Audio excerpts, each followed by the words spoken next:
Gracias, señor juez. Señor juez, en el día de hoy me corresponde la enorme responsabilidad de sustentar el derecho de fianza que le asiste a nuestro representado, el señor Ricardo Alberto Martinelli Berrocal. En tal sentido, quiero aclararle al juzgador que nos vamos a referir a lo dispuesto en los artículos 240 y 241 de nuestro Código Procesal Penal relativos al tema de fianza, pero a objeto de proponer una medida que pueda variar la condición de detención provisional del señor Ricardo Martinelli, vamos también a proponerlo en combinación con otras medidas cautelares y sobre eso vamos a sustentar. Somos conscientes de que debemos sustentar sobre elementos nuevos y relevantes que hayan ocurrido durante el desarrollo de este proceso. Pero queremos plantearle igualmente al juzgador que somos conscientes de las 5 ocasiones en que nuestro Código Procesal Penal habla de la excepcionalidad de la detención provisional. Nos referimos de manera muy particular a lo dispuesto en el artículo 12, que en 2 ocasiones nos habla de la excepcionalidad de la detención provisional, a lo dispuesto en el artículo 21, que nos habla de la interpretación restrictiva que debe tenerse al momento de aplicar una detención provisional. Nos referimos a lo dispuesto en el último párrafo del artículo 222 del Código Procesal Penal, que explica que la última medida a aplicar debe ser la detención provisional, e igualmente a la primera frase del artículo 238, que habla que la detención provisional solamente debe aplicarse cuando todas las otras medidas resulten inadecuadas. Y bajo ese concepto, nosotros pretendemos probarle al tribunal que existen otras medidas distintas. Señor juez, ¿puede usar el podio? Sí, por favor.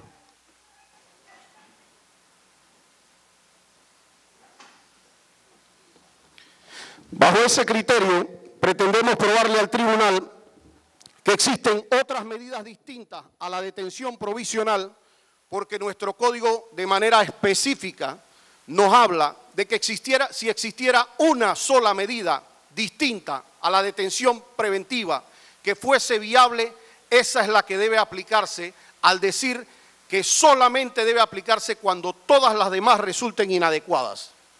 Bajo ese criterio, tenemos el primer elemento que nosotros consideramos novedoso y que incide sobre la detención provisional que hoy sufre Ricardo Martinelli.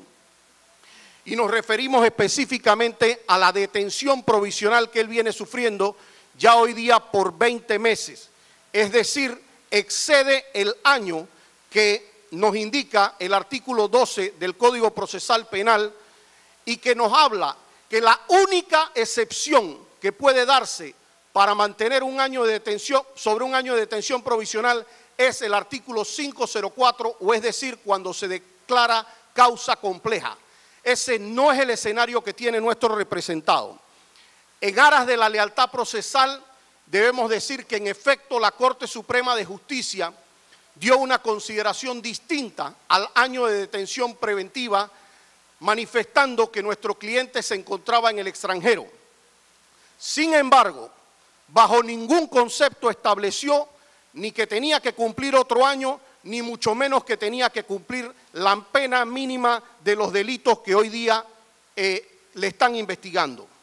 Es decir, las limitaciones de la ley no solamente han sido rebasadas en este caso, sino que también, posterior a esa interpretación que ha hecho la Corte, se estableció que circunstancias distintas podían cambiar esa situación que hoy sufre nuestro representado.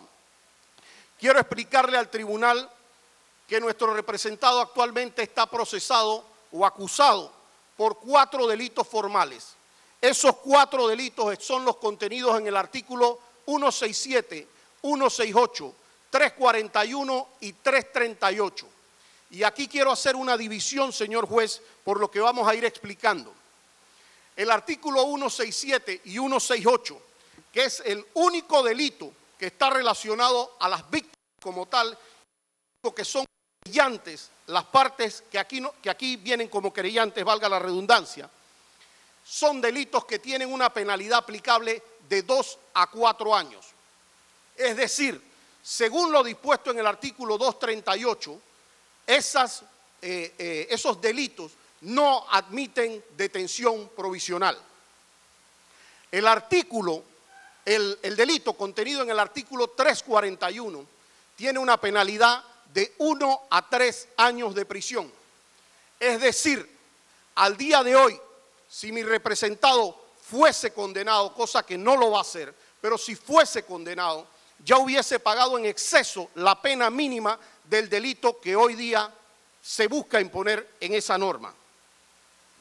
Nuestro representado no ha ido a juicio, no ha sido condenado y, señor juez, yo, respetuoso de la norma procesal como soy, yo creo que yo respeto toda la capacidad que tienen los querellantes y la fiscalía de tratar de ir a probar que mi cliente es responsable de un delito en juicio. Pero ese respeto que nosotros brindamos solamente tiene la misma fuerza si se respeta la condición de nosotros de ir a probar la inocencia de nuestro representado o, lo que es peor, ir a mantener el estado de inocencia de nuestro representado. Pero lo que sí es cierto al día de hoy es que al día de hoy nuestro representado, por vía de lo que dispone el artículo 8 de nuestro Código Procesal Penal, mantiene la condición de inocente. Bajo ese criterio le expongo yo, señor juez, que yo le estoy trayendo ante usted un hombre inocente a buscar un derecho de fianza. Somos de la consideración que para aplicar un castigo a una persona es necesario tener un juicio previo. No hacerlo es violatorio del artículo 2 de nuestro Código Procesal Penal.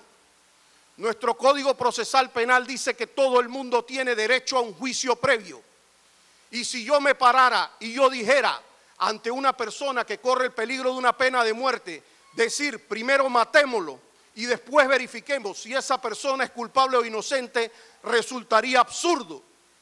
Tan absurdo como resulta primero aplicarle la prisión a la persona, el castigo de prisión completo y casi más allá de la pena mínima, y luego ir a establecer si esa persona es culpable o inocente.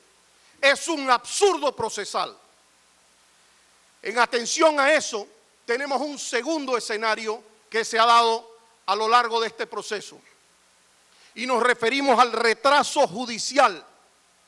Y nuestro representado, por vía de lo que dispone la Convención de Derechos Civiles y Políticos, particularmente en su artículo 9, y la Convención Interamericana de Derechos Humanos, particularmente en el artículo 7, establecen el derecho de nuestro representado a ser juzgado en un plazo razonable.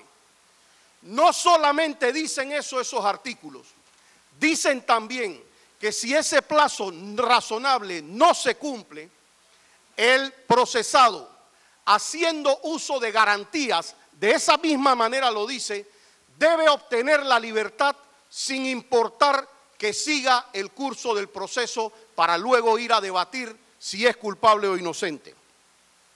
Ese retraso del que le hablo, señor juez, es que la defensa sostuvo ante la Corte Suprema de Justicia, primero ante un juez de garantía de instancia de la Corte Suprema de Justicia, que el caso no era competencia de la Corte Suprema de Justicia. Y producto de una decisión errada del juez de garantía, el caso se mantuvo cerca de 6 o 7 meses arriba. Y la Corte Suprema le dio la razón a la defensa. No correspondía el caso a la Corte Suprema de Justicia. Esa demora de 7 meses es una demora injustificada, una demora que no tiene razón de ser y que no tiene por qué pagarla nuestro representado. 7 magistrados declararon de manera concisa que la competencia era de la justicia ordinaria. pero luego de un retraso de 7 meses, el Pacto Internacional de Derechos Civiles y Políticos, artículo 9, numeral 3, y la Convención Interamericana de Derechos Humanos, artículos 7, numeral 5, establecen que ante esas demoras lo que corresponde es que se otorgue una garantía y se permita a la persona procesada seguir en libertad y mantenerse en el proceso. Señor juez, un punto muy relevante que nosotros queremos traer en este caso es que a nuestro representado se le hace traer a este proceso basado en un criterio que llamaban reo rebelde, en rebeldía. Según ellos, había una rebeldía porque nuestro representado estaba en los Estados Unidos requiriendo un asilo y buscaron darle una condición de prófugo. Pero es importante establecerle a este tribunal que desde el día 1 en que nuestro cliente, estando en el extranjero, porque nuestro cliente cuando sale de Panamá no tenía ningún tipo de restricción judicial, por eso pudo salir. De hecho, no había una imputación en su contra. De hecho, al día de hoy no hay una imputación. Nuestro representado sale y busca un asilo político, tal como lo establece el artículo 8 en el numeral 5 de la Convención Interamericana de Derechos Humanos. Pide asilo político al considerar que no tiene las condiciones en este país para ser juzgado con imparcialidad. Y esas condiciones, señor juez, por lo menos desde la óptica de nuestro representado, tenían que ver con decir por qué soy el único panameño que no he sido imputado, por qué es el único panameño al que no le contó un año de detención provisional, por qué es el único panameño que detenido tiene que estar aislado de los demás, por qué él es el único panameño al que la competencia de la Corte Suprema de Justicia no bajaba a pesar de haber renunciado a su condición de diputado. Licenciado, ya hizo alusión a eso. Bajo ese criterio, sobre otro tema. ese criterio, correcto, señor juez, bajo ese criterio, mi cliente consideró que no tenía las condiciones, pero siempre notificó al tribunal cuál era su domicilio allá y en ese domicilio fue que se le ubicó. Basados en este esquema, la Fiscalía nunca tuvo que cumplir con un requisito que establece el artículo 224, numeral 1 de nuestro Código Procesal Penal. Y es que al momento en que se decrete la detención provisional, tiene que hablarse de vinculación. Tiene que decir qué es lo que supuestamente tienen como evidencia que vincule a nuestro representado al delito. ¿Qué elementos han cambiado en cuanto a vinculación, señor juez? La propia Fiscalía ha presentado 5 peritajes. Uno de esos peritajes que yo le hablo es el peritaje de Contraloría. Y ahora sí me estoy refiriendo al artículo 338 del Código Penal, al único delito que admitiría detención provisional. Ese único delito, la prueba que trae la Fiscalía, no lo menciona. Y cuando yo le digo no lo menciona, señor juez, yo no me estoy refiriendo a que no lo hace responsable. Me refiero a que las 100 páginas de ese informe no tienen el nombre de Ricardo Martinelli por ningún lado. En este proceso, y la Fiscalía tendrá toda la oportunidad de rebatir lo que yo estoy diciendo, no hay un solo testigo, un solo perito que diga que Ricardo Martinelli ni se llevó una máquina ni que mandó a llevársela. De hecho, señor juez, no es una máquina, es un software vencido, del cual no puede haber un perjuicio patrimonial de un software vencido. Pero yo quiero decirle, porque sabemos que esta no es la audiencia para ir a demostrar temas de culpabilidad o inocencia, pero sí está claro que no puede basarse una detención basado en que hubo una señal de un equipo en oficinas que quedan cerca de Punta Pacífica, en donde también están nuestros representados. y mucho menos en un testigo, Grael, que dice que lo que llevaron al Super 99 fue un anaquel de hierro, no un equipo, y en fecha completamente distinta. Y eso, señor juez, para ponérselo a usted en una analogía, sería el equivalente a que yo le dijera aquí que estamos buscando esas computadoras y alguien le dijera a usted que alguien me está hablando de un florero.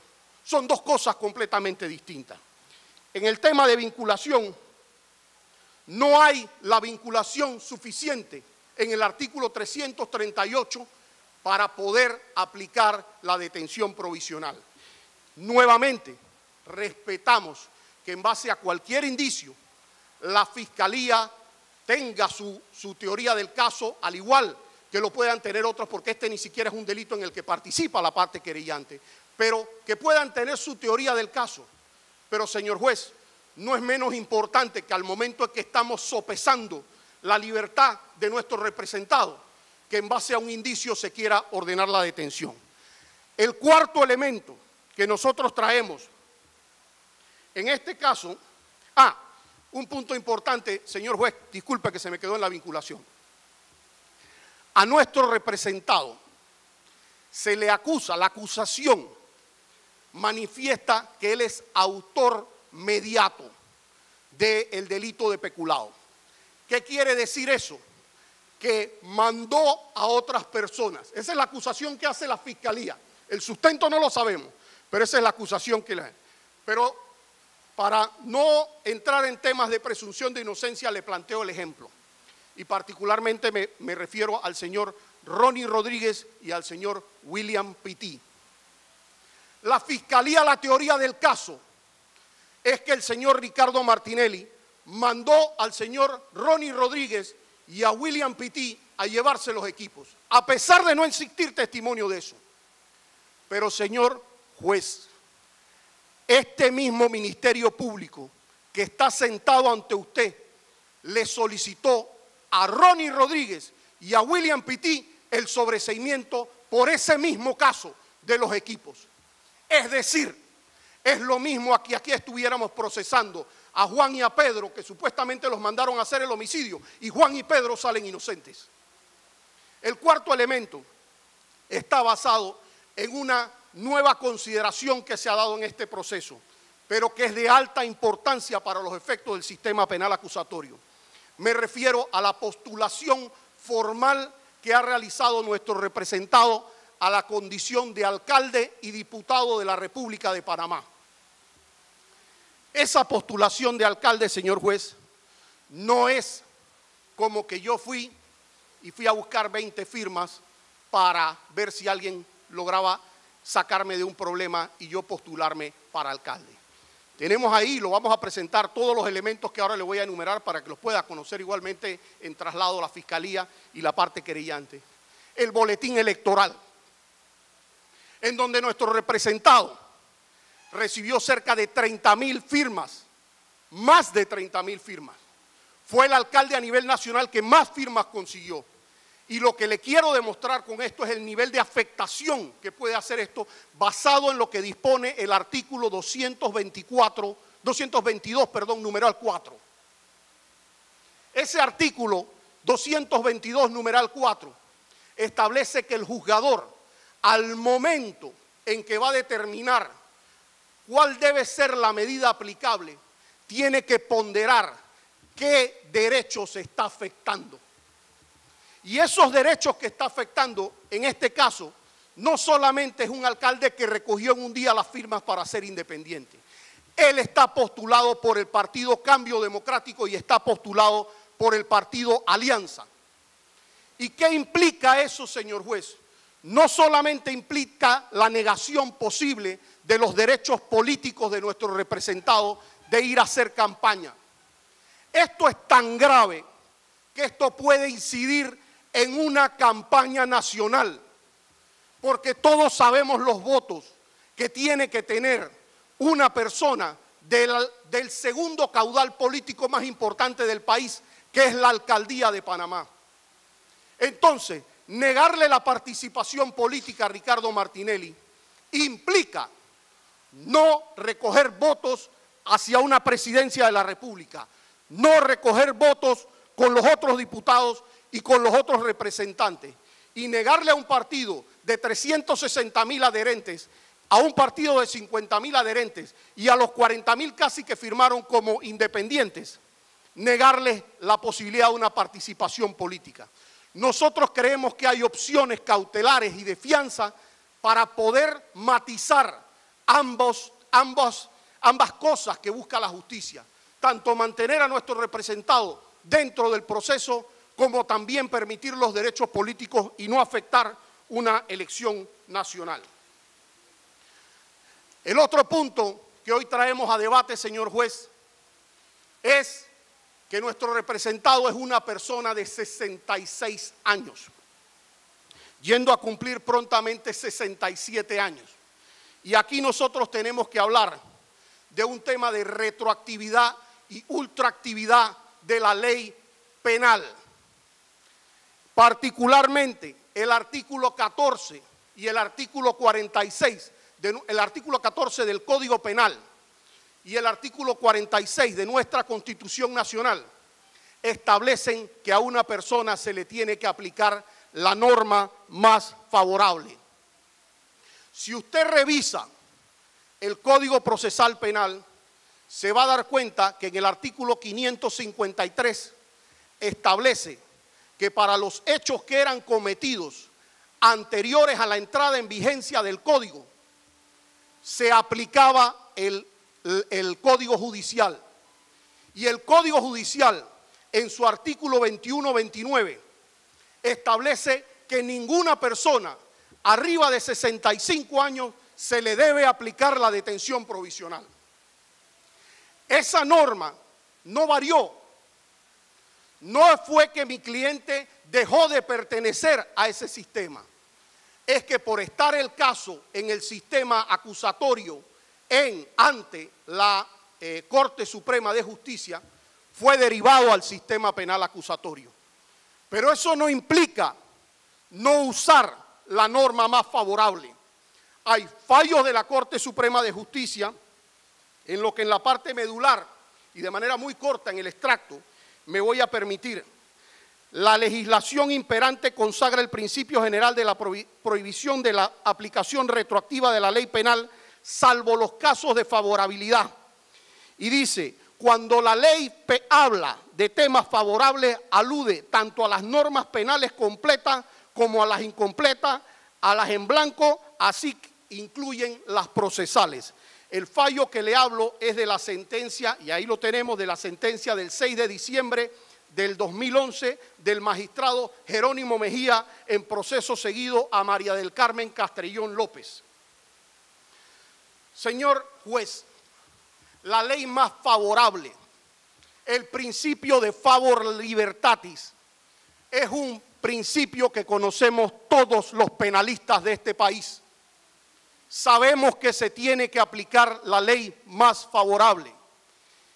Los hechos que aquí se debaten son hechos supuestamente ocurridos entre el año 2012 y 2014. Es decir, aquí en Panamá no entró en vigencia el sistema penal acusatorio hasta el 2 de septiembre del año 2016.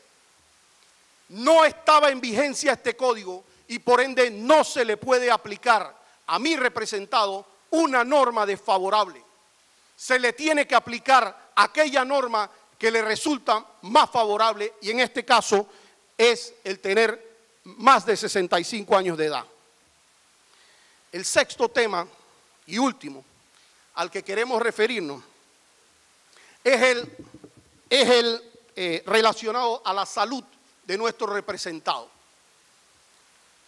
Desde que nuestro cliente llegó aquí, hay un informe firmado por el embajador Emanuel González Revilla, embajador de Panamá ante Estados Unidos y que esta defensa ha traído.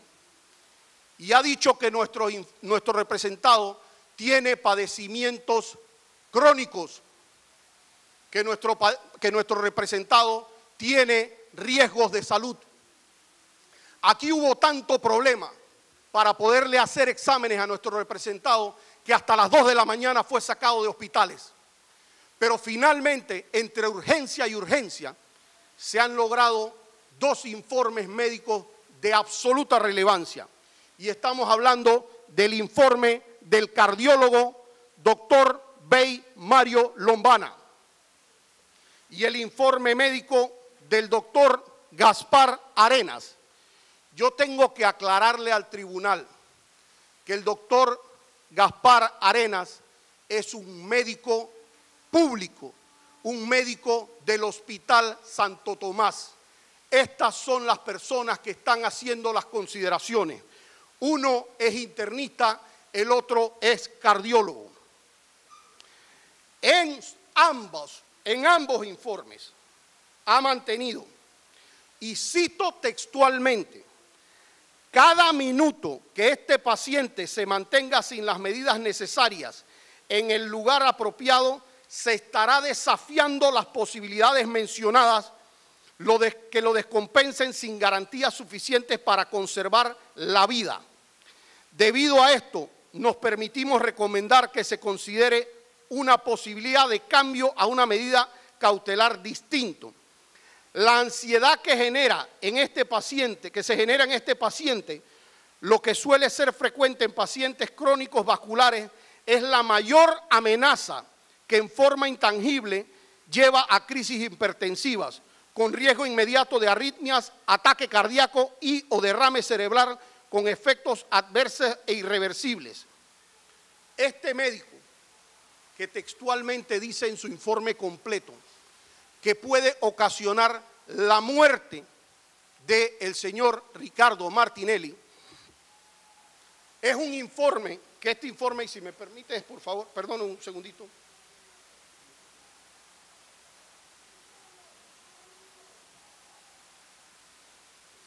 Este informe está hecho del 26 de enero del año 2019. Así de nuevo elemento es este elemento médico. Y el otro que yo traigo aquí, este otro nuevo elemento, es del 25 de octubre del 2018, es decir, posterior a cualquier consideración que haya hecho la Corte. Este informe... Perdone, licenciado, ese informe lo tienen los... Se lo voy a hacer pasar apenas. Y al finalizar, por favor, le pasa una copia a Con muchísimo judicial, gusto, ¿no? señor juez, lo vamos a hacer pasar. Este que está aquí es el informe del Hospital Santo Tomás. Lo firma el médico internista Gaspar Arenas. Dice que nuestro cliente, producto del hallazgo en las resonancias magnéticas cardíacas, Doppler de carótida,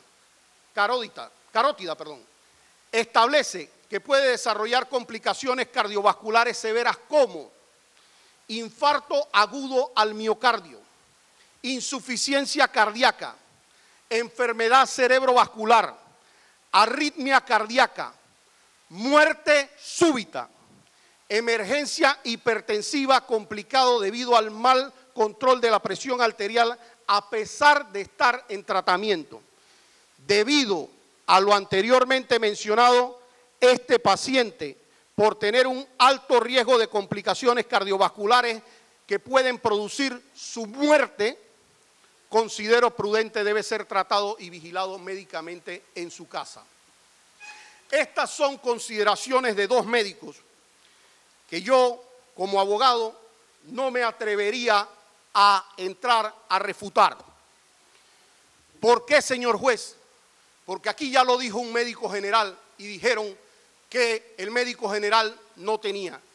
Ya lo dice la certificación que traen de Estados Unidos de que tenía falencias crónicas. Y se ha tratado de decir que es que en Estados Unidos no tenían estas complicaciones. Las clínicas de una cárcel de Estados Unidos son mejores que las de muchos hospitales privados de aquí. Pero déjeme decirle, de allá venía la certificación de que tenía esas enfermedades, desde otro país, cosas que no podemos manipular. El médico del Centro de Renacer estableció que tenía esas consideraciones y dijeron no valen porque son médicos generales, pero no nos dejaban ver a los especialistas. Ahora se vieron a los especialistas. Se vio un especialista en cardiología que lo dice tan claro como que le puede causar la muerte, y a un especialista internista que dice que le puede causar la muerte. Y es que, señor juez, de lógica común, a pesar de lo que digan, ningún médico le pudiera decir a usted que una persona que ha tenido infarto, que sufre de hipertensión, que es cardíaco y todas las otras consideraciones que tenga mi cliente, la recomendación médica no puede ser enciérralo, estrésalo, vamos a estarle haciendo requisa a las 2 y a las 3 de la mañana, aíslalo. Esas no pueden ser recomendaciones médicas. Tiene que haber una forma distinta de tratar esto.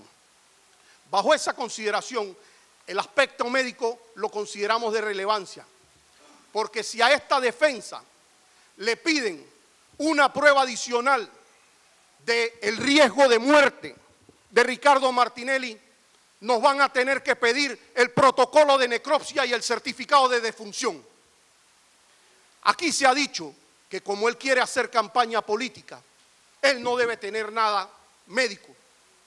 Lo cierto, señor juez, es que nosotros vimos una funcionaria judicial bailando que falleció, porque esas son consideraciones internas que salen en esas resonancias magnéticas, y eso, el estado de salud bajo los criterios de esta defensa, está demostrado. Para sustentar los temas sobre el peligro de fuga de nuestro representado, aquí se ha hablado de un peligro de fuga y que por ende no se debe otorgar un derecho de fianza. Señor juez,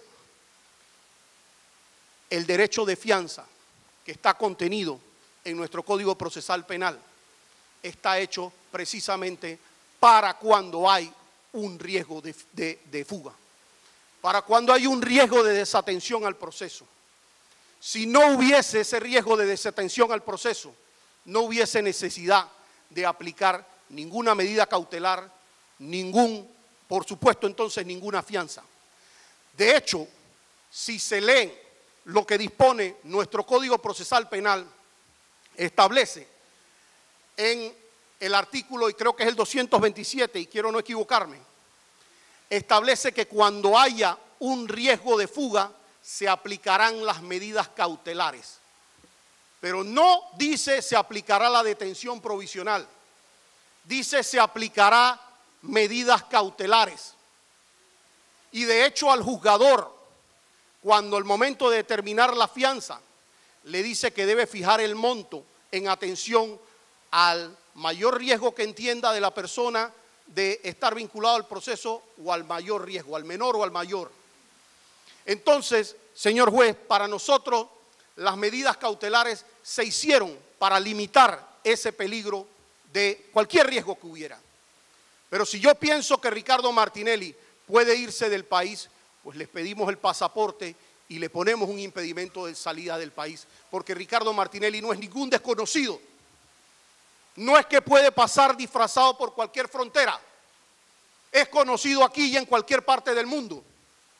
Si yo pienso que puede haber una desatención al proceso, nosotros le decimos que tenga que notificarse cada 15 días aquí para estar cerca del proceso.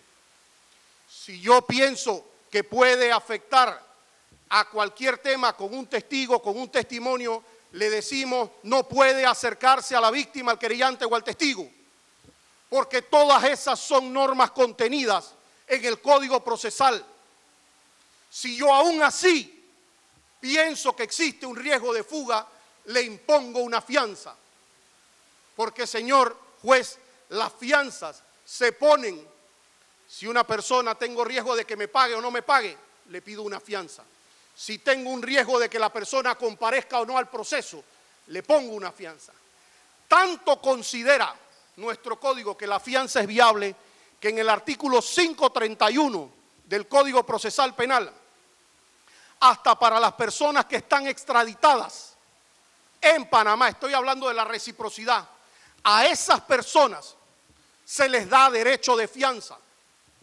Y aquí se ha dicho que a mi representado se le negó el derecho de fianza en Estados Unidos. Tamaña mentira, porque a nuestro representado se le otorgó la fianza en Estados Unidos. Con una diferencia, señor juez. Allá se fijó una fianza de $1 millón, pero nuestro representado en Estados Unidos no tenía el arraigo que tiene en Panamá. Mi cliente no fue presidente de Estados Unidos. Mi cliente no tiene a toda su familia en Estados Unidos. Mi cliente no tiene sus empresas en Estados Unidos. Mi cliente no está haciendo una candidatura a la alcaldía y a diputación en Estados Unidos. Los niveles de arraigo aquí en Panamá son completamente distintos a los de Estados Unidos y aún así allá se concedió una fianza. Y es falso decir que se revocó, porque la fianza lo que se hizo fue conceder la apelación en efecto suspensivo. Y si en Estados Unidos, donde nuestro representado no tenía un arraigo, se le concede una fianza, ¿cómo no se la vamos a conceder acá, que ahora tiene el agravante de que ha pagado casi la pena completa por los delitos? Ya lleva en detención preventiva más de 20 meses. En atención a lo que establece el peligro de destrucción de evidencia, señor juez. Peligro de destrucción de evidencia, que tiene que ser un riesgo cautelar adicional, un riesgo procesal, perdón. En 4 años que lleva este proceso, nadie ha hecho destrucción de una evidencia. Pero más allá, este proceso ha cumplido ya la etapa intermedia. Todas las pruebas están reservadas ya por la Fiscalía, sus testigos, sus colaboradores.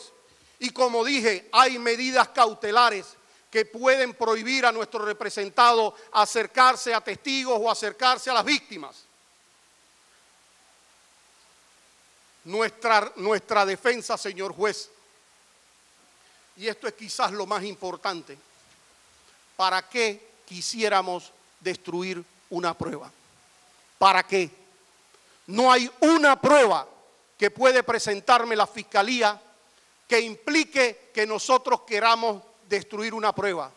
Como yo le dije a usted, los informes de los peritos no mencionan a Ricardo Martinelli. ¿Usted cree que nosotros quisiéramos destruir esa prueba? Si a nosotros se nos resfrían esos peritos, nosotros nos da indigestión. Nosotros queremos mantener cada prueba que está en este proceso. Como último punto, señor juez, nosotros queremos decirle peligro contra terceros. En 67 años, y yo aporto aquí el récord de nuestro representado, no ha atacado a nadie. Y sé que usted podrá recibir aquí a decir, es que lo que pasa es que hay muchas víctimas y pudieran ser más víctimas, pero señor juez, eso violaría la presunción de inocencia de nuestro representado. Porque nuestro representado no tiene por qué ser considerado todavía responsable de la infracción que se le da. Y tenemos la absoluta certeza que vamos a poder sacar su inocencia. Nuestro representado tiene 67 años. ¿A quién le podrá hacer daño? Con 67 años de edad. Jamás le ha hecho daño a nadie, pero de nuevo se puede poner una medida cautelar de no acercarse a las víctimas, de no estar cerca. Hay formas alternas y eso es lo que nos establecía nuestro código en la excepcionalidad. Señor juez, para culminar, cuando nosotros hablamos del principio de excepcionalidad, hablamos de que tiene que ser la excepción. Y para nuestro representado está siendo la norma. Hablamos de que no pudiera ser otra medida bajo ningún criterio. Eso es la excepción. Estamos hablando para homicidas, para terroristas, para gente peligrosa. No para una persona que ostentó el cargo de presidente de la República de Panamá. Cuando hablamos de proporcionalidad, señor juez, tiene que haber un momento en que la medida es suficiente o en que la medida es demasiado. ¿Y cómo vamos a estar nosotros exigiendo que una persona sin juicio esté pagando ya la pena mínima que tendría que pagar por el delito si resulta culpable. Cuando nosotros hablamos del principio de subsidiariedad, hablamos de que si existe cualquier otra medida antes de la detención provisional, tiene que adoptarse esa medida. Cuando nosotros hablamos del principio de provisionalidad contemplado en el artículo 12 de nuestro Código Procesal Penal, hablamos de que la medida tiene que ser provisional. No puede extenderse a llegar a cumplir los mínimos de pena aplicable. Cuando nosotros hablamos de necesidad, tenemos que sopesar cuáles son esos derechos que estamos afectando en una persona. No se afecta solamente la libertad, se afecta el derecho a la familia, se afecta el derecho a los trabajos, a todos los trabajadores que él tiene en sus empresas, en los medios de comunicación. Todos esos son riesgos procesales que estamos teniendo, riesgos para esas personas. Y no es necesaria esa medida. Cuando hablamos de humanidad, señor juez, el principio de humanidad del que le habla el artículo 12 del Código Procesal Penal, ese principio de humanidad habla, un día es malo, porque sé, señor juez, que nos van a decir que pronto tendremos un juicio en mes y medio y que ese juicio puede demorar 2 o 3 meses, así es que no importa que esté 2 o 3 meses detenido, ya falta poco, el que pagó mucho que pague lo poco. Pero eso, señor juez, violaría ese principio de humanidad del que yo le estoy hablando. Y hace menos de semana y media me hicieron regresarme de la playa a mí, porque había dejado al perro en la lavandería. Yo no le estoy hablando de un perro, yo estoy hablando de un ser humano. Las cárceles, las celdas de una cárcel, señor juez, son ataúdes más grandes, con la crueldad de que tenemos encerrados en ese ataúd más grande a personas vivas. Yo tengo que pedirle cualquier medida que cambie ese sufrimiento sobre una persona que, le repito, tiene derecho a un juicio previo, tiene derecho a la presunción de inocencia y tiene derecho a un juicio en un plazo razonable.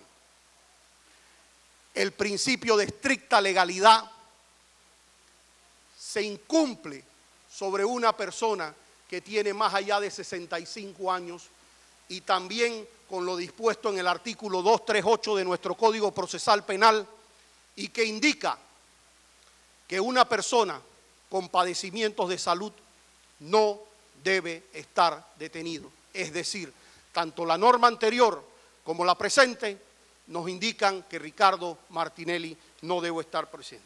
En ese sentido, esta defensa ofrece los siguientes medios a este juzgador.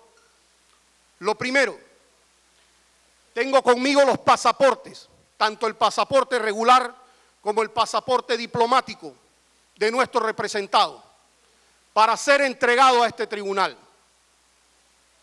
Nuestro representado ofrece que se le ponga la prohibición del país, prohibición de salida del país, para que no haya duda que va a ir a ningún lado. Y le reitero, nuestro representado es una figura pública y conocida.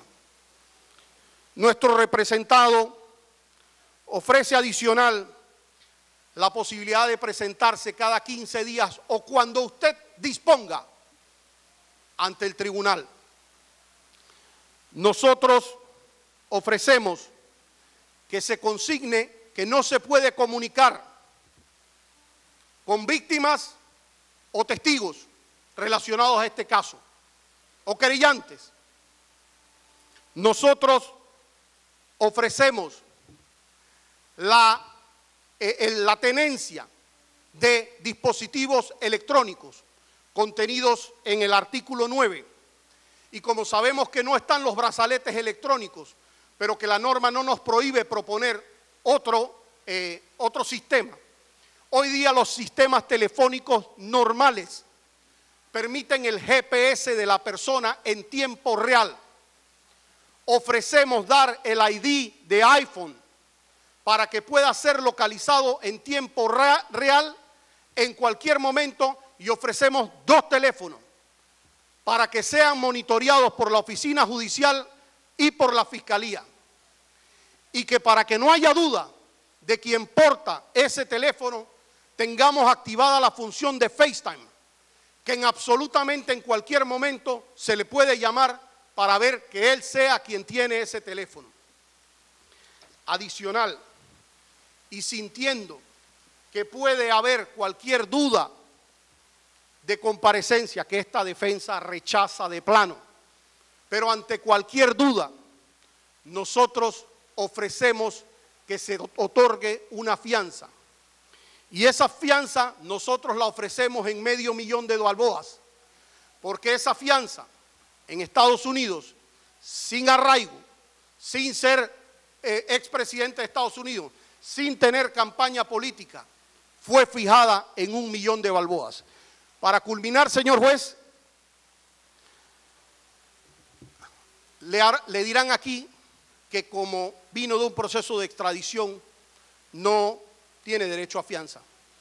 Tengo yo conmigo, ahí lo vamos a presentar como jurisprudencia a este tribunal, fallo del señor Mayer Mizrachi, quien estando en Colombia en proceso de extradición, el segundo tribunal le concede fianza de excarcelación.